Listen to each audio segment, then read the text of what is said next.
Good morning friends. आज हम MP board class 8 social science chapter 6 अभ्यास प्रश्न यहाँ पे करेंगे। पहला प्रश्न है, निम्नलिखित प्रश्नों के सही विकल्प चुनकर लिखिए। पृथ्वी का लगभग कितने प्रतिशत भाग जलमंडल से घिरा हुआ है? तो इसका सही उत्तर है कि 71%। पृथ्वी का हमारे जो जलमंडल है वह 71% में है और पृथ्वी में स्थलमंडल जो है यह 29% भाग में स्थलमंडल पाया जाता है। प्रश्न 2, किस देश में सबसे अधिक भूकंप आते हैं? तो इसका सही उत्तर है जापान में। जापान में सबसे अधिक भूकंप आते हैं। अगला प्रश्न है, रिक्त स्थानों की पूर्ति कीजिए। पहला नंबर, पृथ्वी का लगभग कितने प्रतिशत भाग स्थल द्वारा घिरा हुआ है? तो यहाँ पे आएगा 29% भाग। दूसरा है, पृथ्वी की सबसे बाहरी परत को भूपर्पटी या क्या कहते हैं? तो हम बाहरी परत कहते हैं। तीसरा है, सियाल में सिलिका तथा किस धातु की प्रधानता होती है? तो यहाँ पे सिलिका तथा एल्युमिनियम धातुओं की प्रधानता होती है। चौथा है, प्रति 32 मीटर गहराई पर जाने पर कितने डिग्री सेल्सियस तापमान बढ़ता है? तो यहाँ पे उत्तर होगा 1 डिग्री सेल्सियस तापमान बढ़ता है। इसका उत्तर मैंने आगे दिया है, जिसे आप देख लें। अगला प्रश्न है अति लघु उत्तरीय प्रश्न। प्रश्न नंबर 3, भूपटल की प्राथमिक शैलें कौन सी हैं? तो आग्नेय शैल भूपटल की प्राथमिक शैल होती है।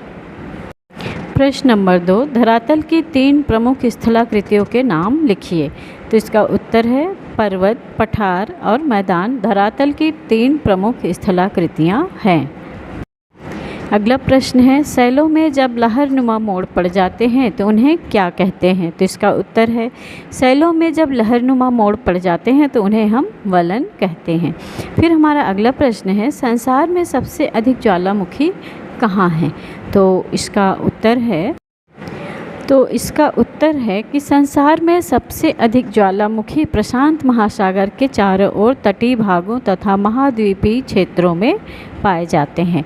फिर हमारा अगला लघु उत्तरीय प्रश्न नंबर 4, वलन तथा भ्रंशन में क्या अंतर है? तो पृथ्वी के अंदर क्षैतिज भूसंचलन द्वारा जब शैलों में लहरनुमा मोड़ पड़ जाते हैं तो इन्हें हम वलन कहते हैं, जबकि क्षैतिज भूसंचलन से उत्पन्न दबाव और तनाव के कारण जब शैलों के टूटकर अलग होने की क्रिया होती है इसे हम भ्रंशन कहते हैं। अवसादी शैलों का निर्माण कैसे होता है? हमारा अगला प्रश्न है कि अवसादी शैलों का निर्माण कैसे होता है?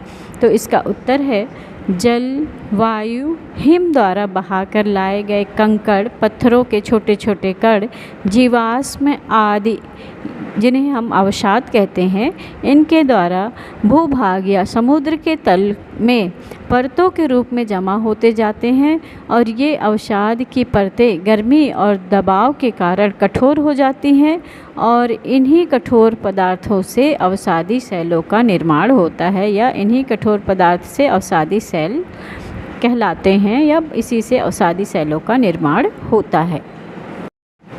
अगला प्रश्न है, ज्वालामुखी किसे कहते हैं? उद्भेदन के 2 कारण दीजिए। तो ज्वालामुखी भूपटल पर एक गोल छेद या दरार वाला खुला भाग होता है। इससे होकर पृथ्वी के अत्यंत तप्त भूगर्भ से गैसें, तरल लावा, उष्ण जल, चट्टानों के टुकड़े, राख व धुआं आदि निकलता है।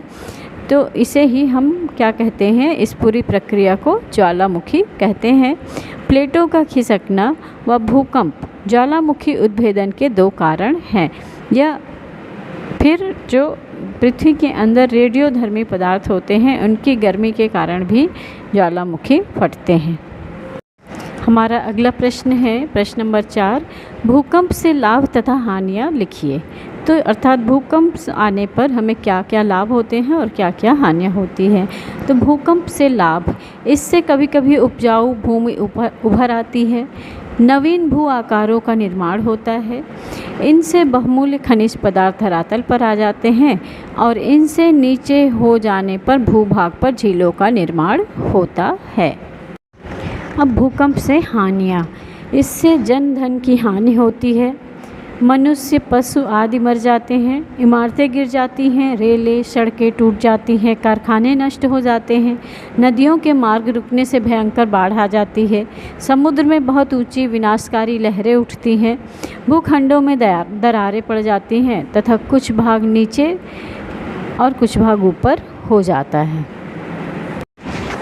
अगला प्रश्न है, सेल किसे कहते हैं? सेलों के विभिन्न प्रकार बताइए।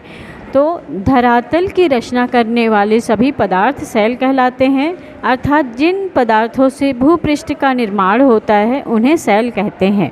और सेल 3 प्रकार की होती हैं, अवसादी सेल, अग्नेय सेल और कायांतरित सेल। अग्नेय सेल, ये सेलें भूपृष्ठ की प्राथमिक सेलें होती हैं, इन्हें प्राथमिक सेल भी कहते हैं। ये सेलें पृथ्वी के आंतरिक भाग में पिघले पदार्थों के ठंडे होने से बनी हैं। भूपृष्ठ के नीचे अति गर्म पदार्थ पिघला हुआ भूपर्पटी में या उसके ऊपर ठंडा होकर कठोर हो जाता है, उसे हम अग्नेय सेल कहते हैं।